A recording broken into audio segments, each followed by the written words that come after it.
ॐ भद्रं कर्णेभिः शृणुयामदेवाः भद्रं पश्येमाक्षभिर्यजत्राः स्थिरैरङ्गैः स्तुष्टुवागंसस्तनूभिः व्यशेमदेवहितं यजायुः स्वस्ति न इन्द्रो वृधश्रवाः स्वस्ति न पूषा विश्ववेदाः स्वस्ति नस्तार्क्ष्यो वरिष्ठनेमिः स्वस्ति नो बृहस्पतिर्दधातु। ॐ शान्ति शान्ति शान्ति। प्रज्ञानांशु प्रतानै स्थिरचरनिकर व्याप्य लोकान् भुक्त्वा भोगांस्तविष्ठान् पुनरपि धिषणो भासितान् कामजन्यान् पीत्वा सर्वान् विशेषान् स्वपिति मधुरभुं मायया भोजयन्नो माया संख्यातुर्यं परममृतमजं ब्रह्म यत्तत्नतोऽस्मि। यो विश्वात्मा विदितविषयान् प्राश्य भोगांस्थविष्ठान् पश्चानन्यान् समिति विभवान् ज्योतिषास्वेन सूक्ष्मान् सर्वानेतान् पुनरपि शनैः स्वात्मनि स्थापयित्वा हित्वा सर्वान् विशेषान् विगतगुणगणः पादवसौ नस्तुरीयः पादवसौ नस्तुरीयः। ओमिति एतदक्षरम् इदगं सर्वं तस्योपव्याख्यानं भूतं भवद्भविष्यदिति सर्वमोङ्कार एव यच्चान्यत्रिकालातीतं तदप्योङ्कार एव सर्वगं हि एतद्ब्रह्म अयमात्मा ब्रह्म सोऽयमात्मा चतुष्पा जागरितस्थानो बहिष्प्रज्ञः सप्तांगः एकोनविंशतिमुखः स्थूलभुग्वैश्वानरः प्रथमपादः स्वप्नस्थानोऽन्तःप्रज्ञः सप्तांग एकोनविंशतिमुखः प्रविविक्तभुक्ततैजसो द्वितीयपादः यत्र सुप्तो न कंचन कामं कामयते न कंचन स्वप्नं पश्यति तत् सुषुप्तम् सुषुप्तस्थान एकीभूतः प्रज्ञानघन एवानन्दमयो हि आनन्दभुक चेतोमुखः प्राज्ञस्तृतीयपादः यत्र सुप्तो न कंचन कामं कामयते न कंचन स्वप्नं पश्यति तत्सुषुप्तम्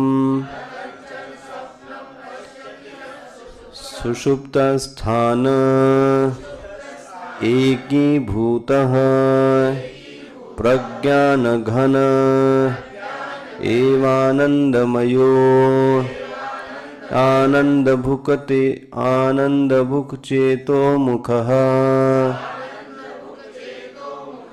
प्राज्ञ तृतीयपादः।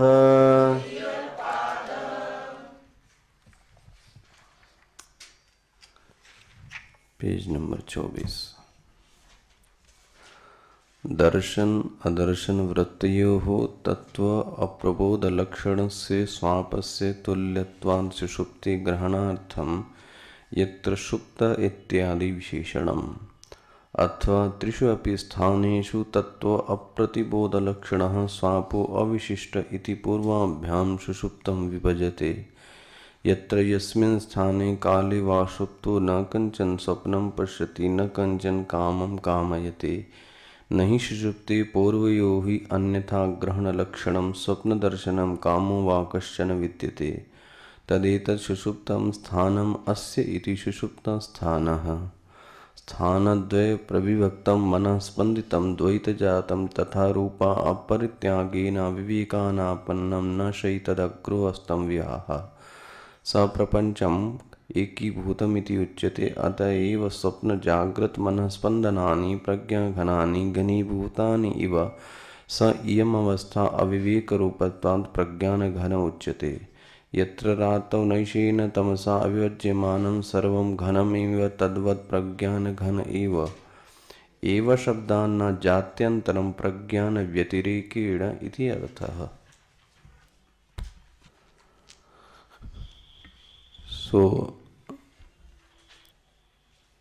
उस आत्म चैतन्य पर कोई उपाधि हो नहीं सकती और वास्तव में उपाधि वस्तु पर नहीं होती, उपाधि देखने वाले की दृष्टि में होती है। यही वाक्य आपसे मैंने विधान कर रहा था पिछले सत्र में। उपाधि देखने वाले की आंख में होती है, उपाधि वस्तु में नहीं होती। स्फटिक कभी भी लाल नहीं हुआ, स्फटिक तो देखने वाले की नजर में क्या हो गया, लाल हो गया। क्योंकि वस्तु बिना उपाधि के भी रह सकती है। जैसे कि माता एक उपाधि का नाम है ना, स्त्री भी एक उपाधि का नाम है, बन गया ना।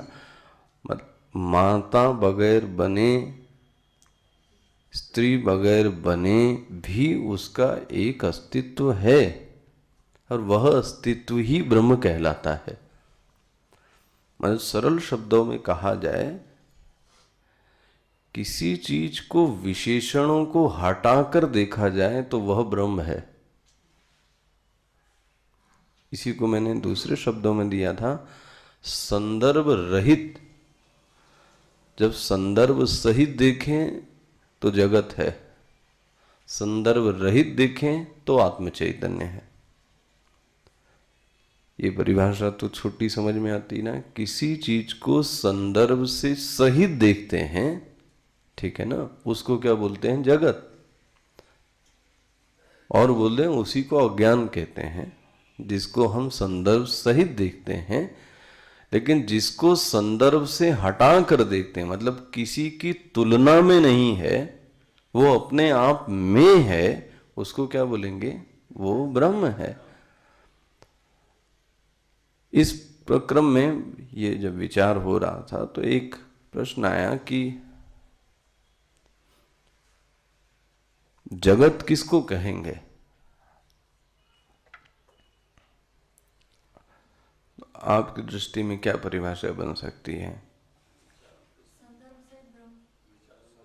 ये तो अभी भी हमारी बातचीत हुई, उसके अलावा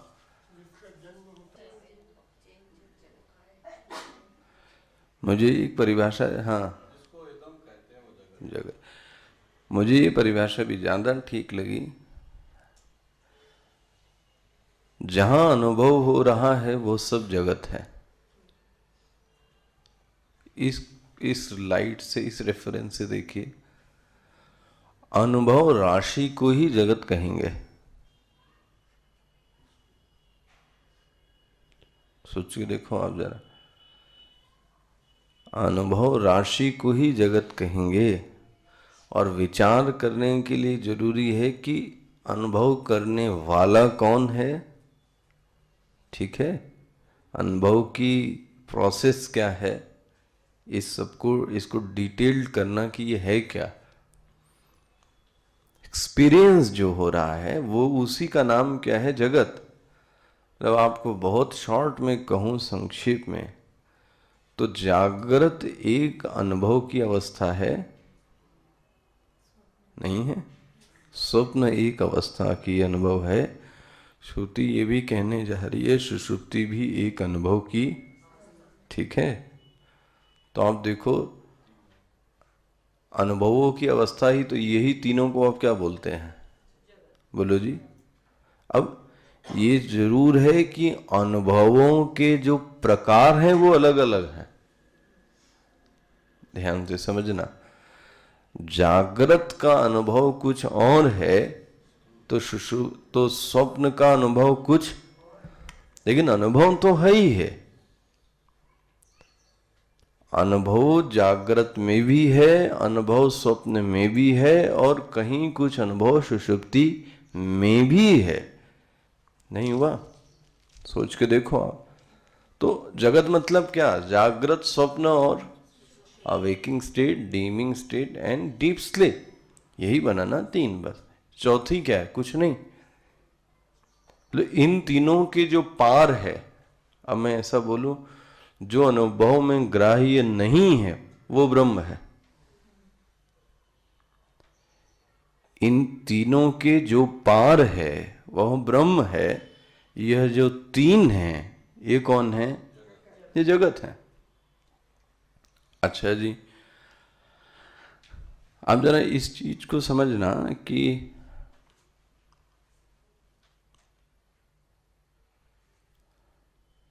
स्वप्न अवस्था को आपने मिथ्या करार दिया, ठीक है। कैसे?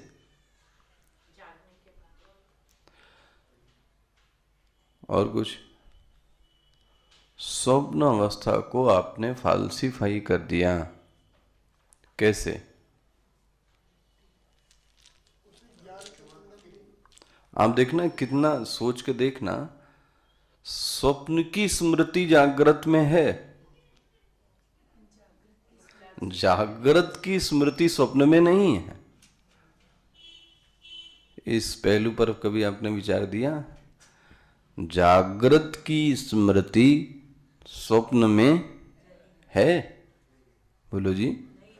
नहीं है, तभी तो स्वप्न ही बना होगा।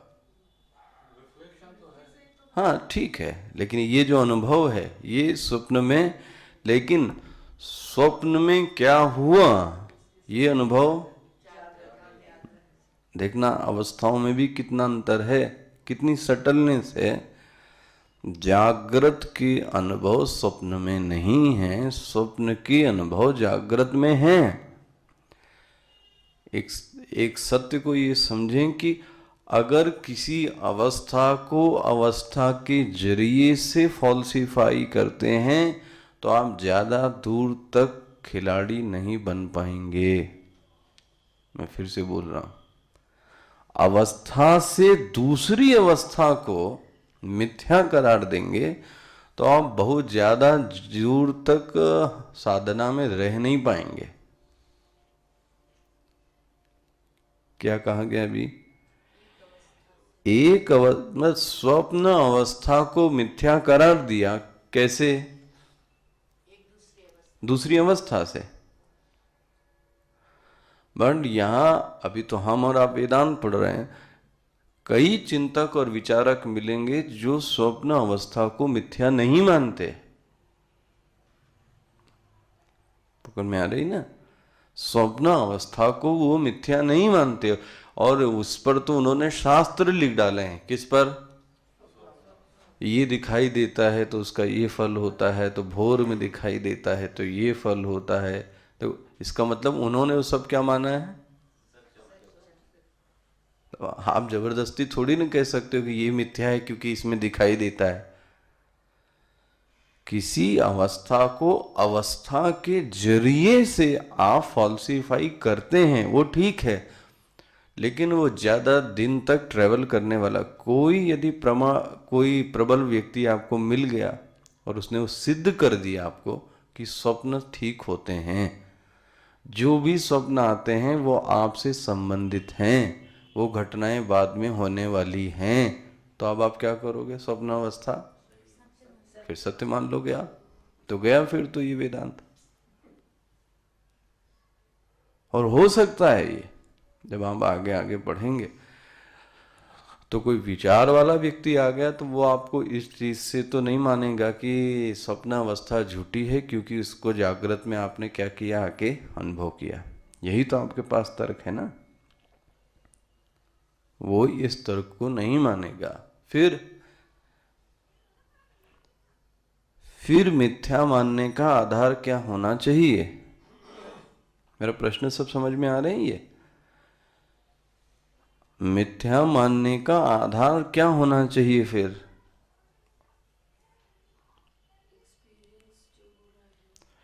एक्सपीरियंस गलत भी हो सकता है, और एक्सपीरियंस को मानकर आगे की बात कोई निश्चित, क्योंकि भाई जैसे मैंने बोला कि आप अभी बंद कमरे में बैठे हैं और आपको अनुभव क्या हो रहा है कि इतनी सर्दी नहीं है, जरा बाहर कोई निकल के देखे तो आदमी मर रहा है। हमारा अनुभव प्रमाण नहीं है।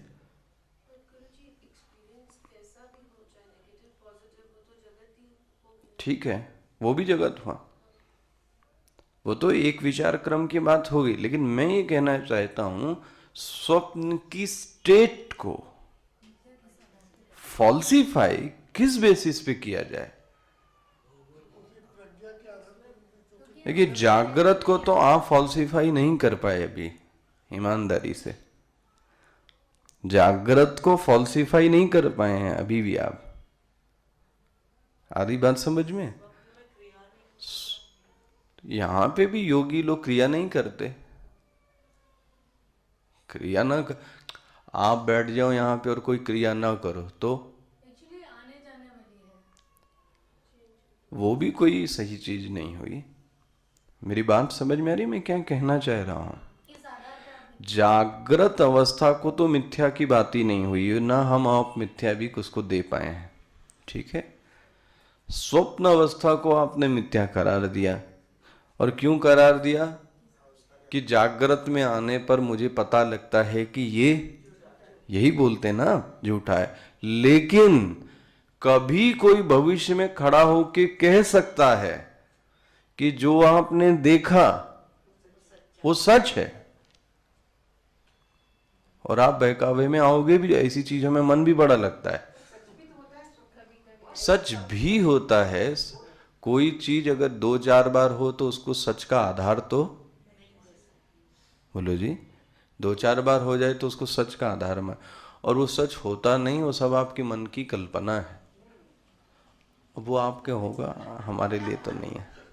मैंने बताया था वो बिरले लोग हैं जिनका मन बहुत शुद्ध, एक कॉन्सेप्ट ये जरूर मैंने आपसे शेयर किया था, जिसको समष्टि की घटनाएं, वो ऋषि मुनि थे, उनको तो स्वप्न में ही दिखता था ये सब।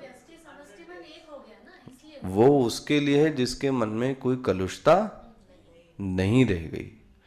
जहां राग द्वेष मोह है, वो क्या स्वप्न दे? वो अपने पति पत्नी घर के अलावा देख पाता है कि पड़ोसी को क्या कष्ट हो रहा है। सोच के देखो आप, तो आपका स्वप्न कहां से सत्य होगा? अच्छा, स्वप्न में कभी भगवान दिखे जो सच नाम की चीज है? कभी सब तो वही दिखते हैं जो हमने सब क्या कर रखी है, कल्पना। कल्पना के अलावा क्या दिखा? कितनी चीजें हो गई। और किसी के 1 और 2 अनुभव को सच का प्रमाण नहीं माना जा सकता। ये तो तात्विक चिंतन की विशेषता है। सोच के देखो। अब वो हमें उस शास्त्र में जाना नहीं चाहता। ये वो चिंतन, पितृलोक से पितृ आपको आकर आने वाली घटनाओं के बारे में बताकर जाते हैं, ठीक है। और वो घटनाएं घटित वो आपने नहीं देखी माय डियर, वो किसी ने आकर आपको क्या करी, बोलो जी, दिखाई। शरीर कौन बना, शरीर कौन बना, आपका, बट आपकी सामर्थ्य नहीं है। वो किसी ने आके क्या किया आपको। अगर आपकी ही अवस्था सत्य है तो आपके स्वप्न सदैव, वो तो दूसरा आके आपको क्या करता है, दिखा जाता है, तो थोड़ा सच लगता है, उसके बाद फिर वही हो जाता है।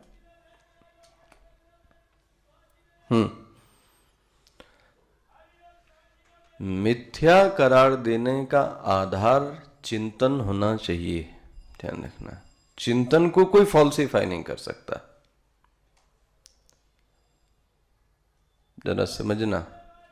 जो वैचारिक चिंतन है, बुद्धि में जो आपने विचार किया, विचार के आधार पर, मनन के आधार पर स्वप्न को मिथ्या करार देना चाहिए। कहीं आप हल्का सहारा लेकर मिथ्या मत करार देना। देखो, जो विचार का सहारा लेगा वो भी क्या कहेगा, मिथ्या।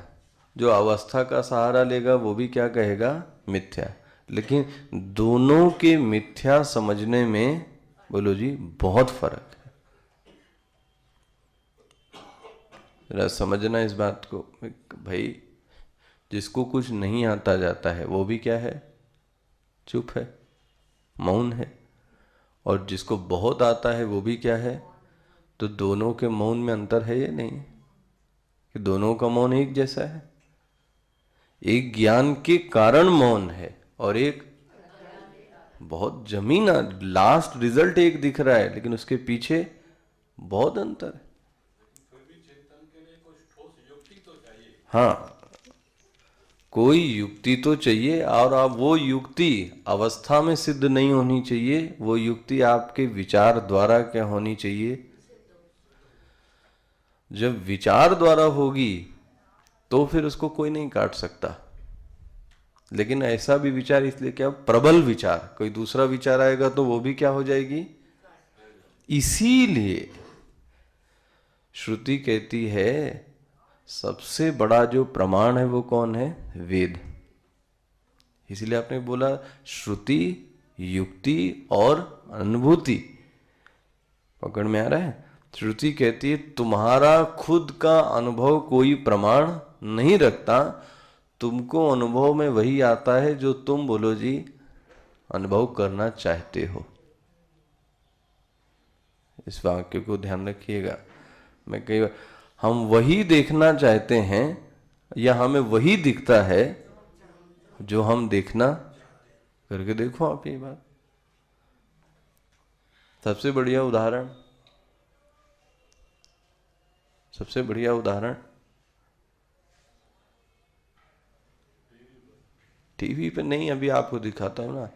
यदि आपका पढ़ने का मन नहीं है, ठीक है, तो आप सोचो कि मैं बीमार हूं। ये आपने पहले अंदर ही एक सबकॉन्शियस माइंड में क्या डाला, अब अपने आप को देखना है। तो धीरे से आपने, गरम तो लग रहा है शरीर, वो हाँ भी बोलता है, सर भी भारी लग रहा है, मन नहीं कर रहा है काम करने का, अपने आप ही तर्क दे रहे हैं और सब माने भी चले जा रहे हैं। करते करते आपने कहा हाँ आज नहीं पढ़ना चाहिए, ये वेरी गुड। किसने दिखाया ये, हम वही देखना चाहते हैं या मुझे वही दिखता है जो हम, बोलो जी, देखना चाहते हैं। जगत में भी यही है भाई। लोग बोलते हैं जगत बड़ा खराब है, मैं इस बात को नहीं मानता। जगत, तुम्हें ये तो खराब लोग मिले, ये तुम्हारी किस्मत।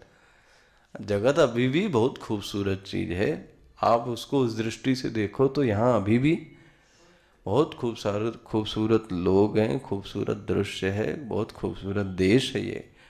वो तो आपकी देखने की क्या होनी चाहिए, दृष्टि होनी चाहिए। ध्यान रखना, दिखता वही है, बोलो जी, जो हम देखना। इस बात को आप और विचार करके देखना। जो वैसा है वो वैसा नहीं दिखता है, उसी को तो तत्व ज्ञान कहते हैं। इन दोनों में अंतर देखना। जो हम देखना चाहते हैं वही अज्ञान है, और ज्ञान कहता है जो चीज जैसी है, हाँ, उसको वैसी ही देखो ना। तुम अपनी दृष्टि क्यों लगाना चाहते हो? आई बात समझ में? तुम अपनी दृष्टि, अपने अनुभव, अपनी इच्छाएं क्यों, अपनी वासनाएं क्यों आरोपित करते? जो चीज जैसी है उसको वैसी देखने की कोशिश करो। स्वप्न को मिथ्या करार देना यदि आप चाहते हैं तो उसका एक ही उपाय है। क्या चीज? विचार और मनन। ये चीज वहां पर संभव, मतलब पुरुष कभी स्त्री नहीं बन सकता और अपने आप को वहां देखता है, तो ये विचार से ही क्या साबित हो सकता है? बोलो जी। अब वरना आप बोलो नहीं, तुम कभी स्त्री बने होगे तो इसलिए तुमने अपने आप को कभी स्वप्न में देखा, तो कल्पना करते रहो आप, कपोल कल्पना है, कहीं खत्म होने वाली। लेकिन विचार से सिद्ध होता है कि मैं ऐसा हो ही नहीं सकता। तो स्वप्न अवस्था को सिद्ध करने के लिए क्या चाहिए आपको पता है? बोलो जी, विचार। तीसरी बात, आप बार बार श्रुति में देख रहे हैं जागृता स्थाना बोला जा रहा है, आ रहा है? जागृत अवस्था नहीं बोला जा रहा है। आप इस पर भी कभी विचार करना। सुषुप्ति को अवस्था, श्रुति को अवस्था बोलने में क्या तकलीफ थी? अवस्था बोल देती, हालांकि उसका तात्पर्य तो वही ही है। स्थान कहने से हम साइकोलॉजिकली अपने आप को पाते हैं। जागृत अवस्था मतलब मेरी जागृत अवस्था। जरा देखना, अवस्था कहने से साइकोलॉजिकल एक इफेक्ट पड़ता है, वो ये पड़ता है कि मेरी जागृत अवस्था। लेकिन जागृत स्थान कहने से जो अनुभव की राशि है वो पूरी की पूरी कौन है? जागृत। देखो जी, आपने इसमें पूरा किसको कवर कर लिया? पूरी जागृत, मतलब पूरे जगत को कवर किया। और अवस्था कहने से आप क्या कर रहे थे? कितना अंतर हो गया? पकड़ में आ रहा है ये क्यों यूज किया गया? जागृता स्थान कहने से पूरा का पूरा जगत मेरी दृष्टि में सामने आता है। भाई अगर मैं कहूं स्वप्न अवस्था, तो आप क्या समझेंगे? मेरी स्वप्न अवस्था। जब कहने का तात्पर्य क्या है यहां पर? पूरी स्वप्न अवस्था। अब आपने देखा स्वप्न अवस्था मतलब क्या? कैसे कहोगे आप स्वप्न अवस्था? नहीं नहीं नहीं, स्वप्न को डिफाइन करो। सैटरडे और संडे का गैप इतना प्रभाव डालता है, तो मैं ये सोचूं अगर 1 साल का गैप हो जाए तो गुड। इसको स्वप्न कहा था, याद आ रहा है आपको? भोग जागृत में भी है और भोग स्वप्न में भी है। देखो जी, लेकिन एक भोग इंद्रियों जरिए से, विषय और इंद्रियों के जरिए से जो भोग भोगा गया वो कौन सा है? जागृत। जैसे अभी आंख ली, विषय लिया, दोनों का ज्ञान हुआ, किस अवस्था में?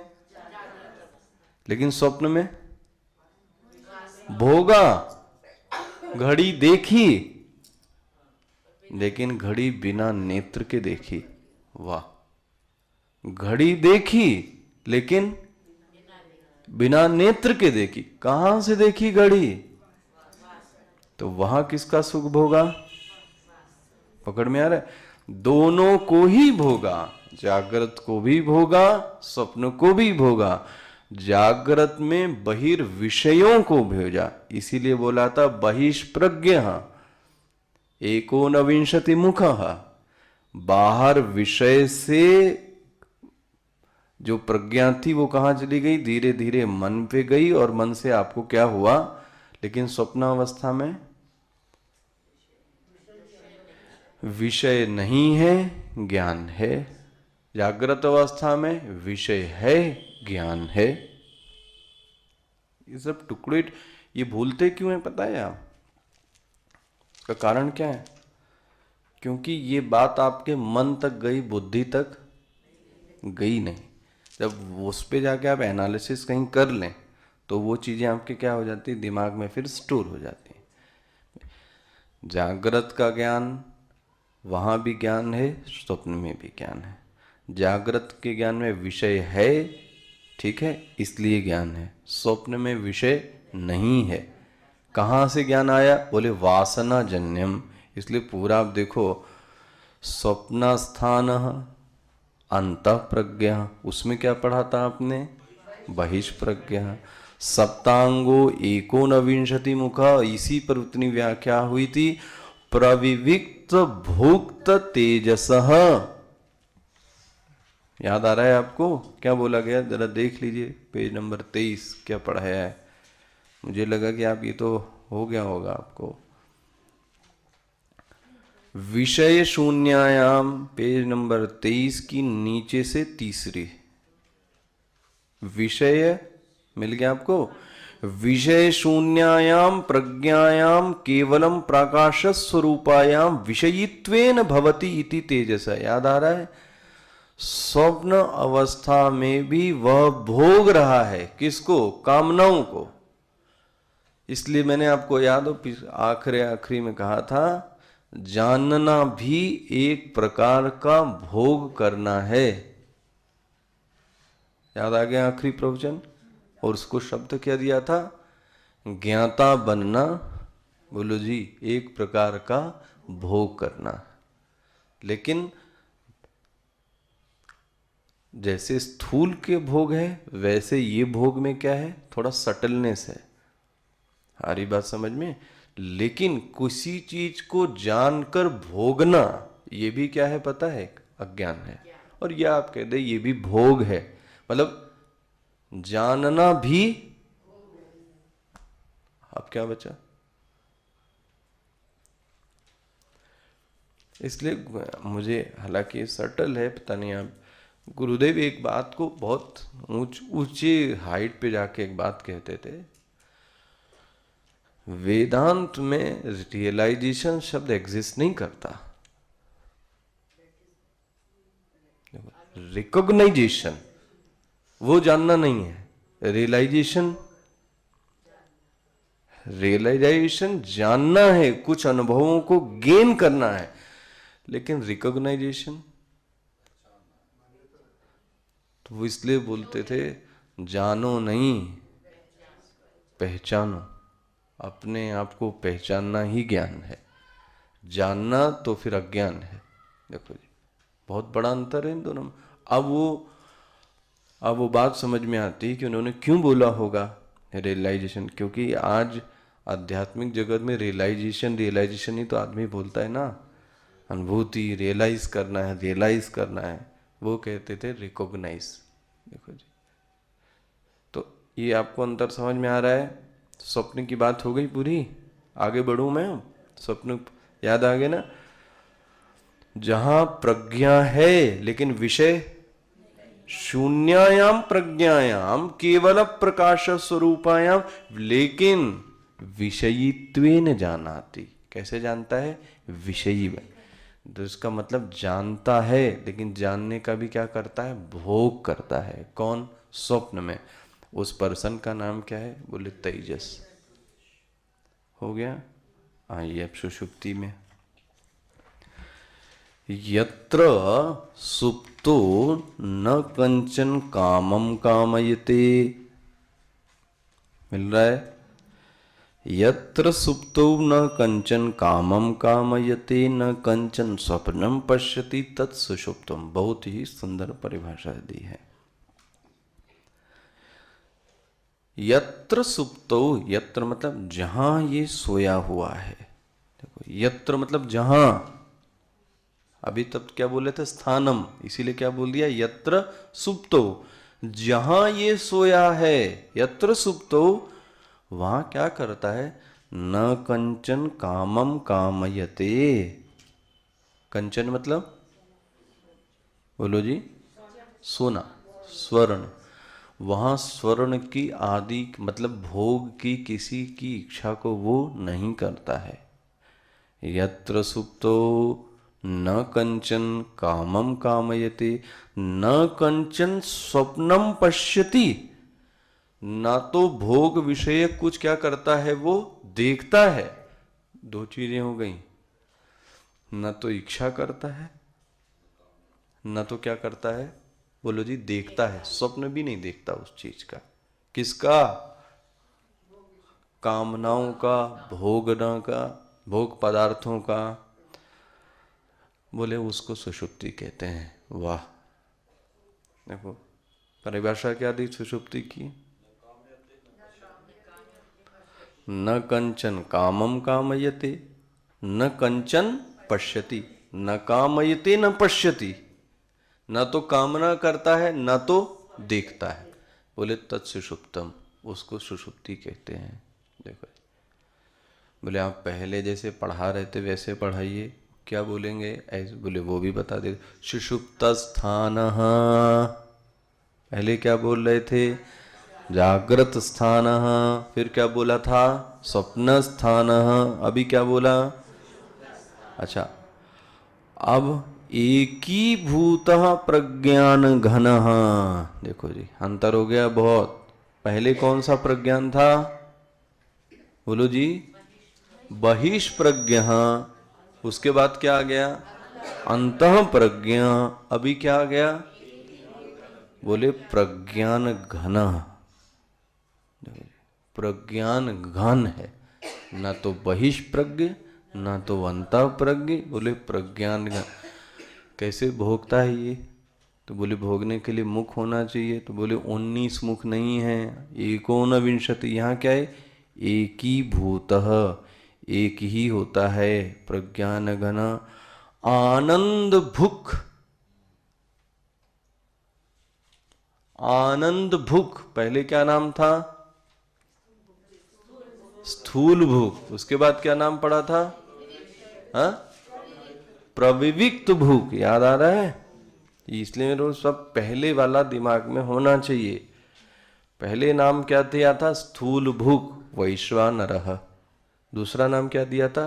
प्रविविक्त भूख। उसका नाम क्या दिया था? तेजसा। आप क्या बोलते हैं? आनंद भूख। नाम बदल गया, आनंद भूख। कितने मुख हैं उसके? तो एकोनविंशति मुखा था। किसमें? और जागृत में भी। और यहां क्या बोलते हैं? चेतो मुखा। लो जी, चेतो मुख, चेतना ही उसका क्या है? मुख है। अच्छा जी, इसका नाम क्या है? प्राज्ञा। कौन सा पाद है ये? तृतीय पाद है। देखो जी, खत्म। ये 3 ही मंत्र हैं बस। इसके बाद तो क्या है? तुरी। इसके बाद तो जो है वो तुरी है। तो ये तीसरा पाद है। जरा देखिए क्या कहता है भाष्य। दर्शन अदर्शन वृत्तयोः। वाह, पहले ही एकदम बम्पर हाई। दर्शन अदर्शन वृत्तयोः मतलब क्या हुआ? दर्शन अदर्शन वृत्तयोः मतलब देखो जी, क्या बोलते हैं इसको समझने के लिए? कहाँ जाओ जरा टीका में, नीचे देख रहे हैं आप, दूसरी लाइन, दूसरी लाइन। दर्शनस्य, अंडरलाइन कर लीजिए। ये दर्शन को यहाँ पे बताया है क्या है? दर्शनस्य स्थूल विषय से वृत्ति ही। स्थूल विषय को क्या बोलते हैं? स्थूल विषय मतलब जागृत। आ गया? दर्शनस्य स्थूल विषय से वृत्ति ही वृत्ति अत्र अस्ति इतिम जागरितम। मिल गया? दर्शन वृत्ति इति उच्यते। स्थूल विषय दर्शनाद अन्यत् दर्शनम अदर्शनम वासना मात्रम, तस्य वृत्ति ही अति दर्शनम अदर्शन वृत्ति ही। देखो जी, स्वप्न को क्या बोल दिया? अदर्शन वृत्ति। दर्शन वृत्ति किसको बोला? जागृत को। स्वप्न यो हो, मिल गया। अच्छा जी, दर्शन अदर्शन वृत्तयो हो। देखो जी, अच्छा तीसरा देखना, दर्शन अदर्शन वृत्तयो तत्व अप्रबोध लक्षण से स्वापस्य। देखो ये सुषुप्ति है, ये सुषुप्ति है, ध्यान रखना। क्या लक्षण दिया सुषुप्ति का? तत्व अप्रबोध लक्षणस्य, नीचे लिखा है स्वापस्य तत्व अग्रहणस्य। जो तत्व के अग्रहण की स्थिति है वो कौन सी है? बोलो जी, सुषुप्ति। भैया ध्यान से समझना। तत्व से स्वापस्य मतलब समझ में आता है ना, स्वाप मतलब सोना, सुषुप्ति उसी को संस्कृत में क्या बोलते हैं? स्वापस्य। जो सुषुप्ति है वो तत्व के अग्रहण की स्थिति है। लेकिन भाष्यकार क्या कहते हैं पता है? तुम तीनों अवस्थाओं में ही सोए हुए हो, सोते ही रहते हो। देखो जी, क्या बोलते हैं पता है? तुल्यत्वा। देखो जी, जो टीका लिखी मिली उसमें यहां तक अंडरलाइन कर लीजिएगा। स्वापस्य तत्व अग्रहणस्य तुल्यत्वात्, यहां तक अंडरलाइन कीजिएगा। अच्छा, अब यहां पे देखना भाष्य में क्या देखते हैं? दर्शन आदर्शन वृत्तयोः तत्व अप्रबोध लक्षणस्य स्वापस्य तुल्यत्वात् सुषुप्ति ग्रहणार्थम यत्र सुषुप्तः। देखो जी क्या कहना चाह रहे हैं, बोलते हैं तुम तीनों अवस्थाओं में ही सोए हुए हो। क्यों सोए हैं? जागृत में तो जगे हैं। कोई कह सकता है जागृत में तो जगे हैं, स्वप्न में तो जगे हैं, किस में सोए हैं बस? तो उन्होंने कहा देखो, सुषुप्ति में सोने का मतलब क्या है? तत्व का अग्रहण, मतलब तत्व को न जानना। तो उसी को तुमने क्या बोला है? तो बोले जागृत में क्या हाल है? तत्व का ग्रहण है कि अग्रहण? तो बोले अभी भी क्या हो? बोलो जी, सोए हुए हो। स्वप्न में भी तत्व का क्या है? अभाव नहीं, तत्व का अभाव मत बोल देना। बहुत दोनों में अभाव और अग्रहण में अंतर है। जिसमें तत्व को नहीं जानते उसको सुषुप्ति कहते हैं। ठीक है, भाष्यकार ने बोला तो जागृत में कौन सा जानते हो? तो जागृत भी क्या हो गई? सुषुप्ति। स्वप्न भी क्या हो गई? तुल्यत्वात्। तुल्यत्वात् मिल गया, इसीलिए बोला है जैसे सुषुप्ति में है उसी की तुलना की जाए जागृत में, तो ये भी सो रहे हो, स्वप्न में भी क्या कर रहे हो? क्यों सोने का मतलब क्या हुआ? तुम्हें तत्व का ज्ञान तो है ही नहीं। देखो जी, आगे ना बात समझ में? अब पूरी लाइन को पढ़ डालो। अब दर्शन अदर्शन वृत्तयोः तत्व अप्रबोध लक्षणस्य हो गया। मतलब न तो जागृत में है तत्व का लक्षण, न तो स्वप्न में। स्वापस्य तुल्यत्वात्, और स्वप्न में और सुषुप्ति में भी अग्रहणार्थम यत्र सुप्तः इत्यादि। तो सुषुप्ति की विशेष कल्पना आपको बता दी जहां तत्व का ग्रहण, और दूसरा क्या बताया? दूसरा लक्षण भूल गए। Very good. न कंचन कामम कामयते, न तो वहां वो कुछ क्या करता है? देखता है। ये किस अवस्था की बात कर रहे हैं? सुषुप्ति में। दो अथवा, भाष्यकार चलो और सरल करते ले, अथवा त्रिषु अपि स्थानेषु। देखो जी, समराइज करते हैं अपने आप। अथवा त्रिषु अपि, तीनों स्थानों में भी तत्व अप्रतिबोध लक्षण तुम्हें तीनों में क्या है, तत्व का तो बोध है ही नहीं। स्वप्नो अविशिष्ट इति पूर्वाभ्याम सुषुप्तम विभजते। तो वास्तव में तो तीनों क्या हैं, एक ही जैसी हैं, लेकिन सुषुप्ति का एक विशेष लक्षण है कि वहां पर कोई कामना या स्वप्न को व्यक्ति नहीं देखता है। यत्र यस्मिन स्थाने, देखो जी शब्द क्या है सुषुप्ति का, ओ श्रुति का, यत्र आया, उसको तुरंत डिफाइन करते। यत्र मतलब क्या, यस्मिन स्थाने, जिस स्थान में, ध्यान से देखना, श्रुति का शब्द क्या है, यत्र। यत्र मतलब वहां, कहां, जहां, तो बोलते हैं यस्मिन स्थाने काले, जिस स्थान में या काल में। देखो जी, सुप्तो न कंचन स्वप्नम पश्यति, जिसमें वो स्वप्न नहीं देखता, कामना नहीं करता, न कंचन कामम कामयते, उसको क्या बोलते हैं, बोलो जी, सुषुप्ति। तो पहला ही शब्द उन्होंने डिफाइन किया यत्र हुआ, हम आगे कल देखेंगे।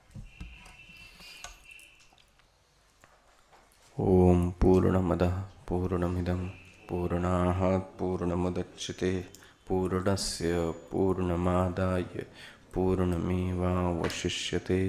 ओम शांति शांति शांति। हरि ओम श्री गुरुभ्यो नमः। हरि ओम।